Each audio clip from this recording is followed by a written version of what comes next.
şəbəkənin gücü burada da özünü göstərdi. Yaxşı olar ki, sosial şəbəkənin gücünü daha yaxşı məqsədlərlə, daha yaxşı işlərə yönəldək və istifadə edək.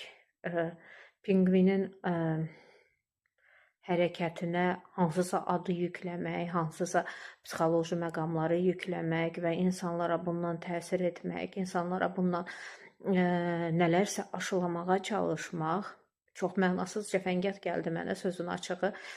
Kim necə istəyir bunun haqqında elə düşünsün, orada sərbəstdilər. Amma mənim bugün misal üçün oxuduğum daha bir başqa xəbər məni daha çox sarsmışdı və insanlıq haqqında düşünməyə çox vadar eləmişdi. Türkiyədə baş verən hadisənin tibb bacısının 5 il bundan öncə erkən doğum olan körpə uşağın çəkisi az ola-ola ona olan münasibətin nəticəsində körpə iflic olur və 5 yaşındadır və hal-hazırda tam həyatını yaşaya bilmir.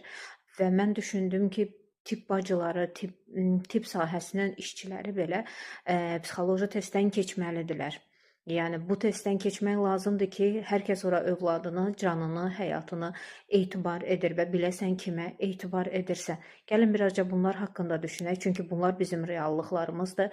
Nəinki hansısa pinqvinə bu qədər məna yükləyib onun üstündə nələrisə paylaşmaq. Mənə elə gəlir ki, boş-boş işlərlə baş qatmaqdan başqa heç nə deyil o.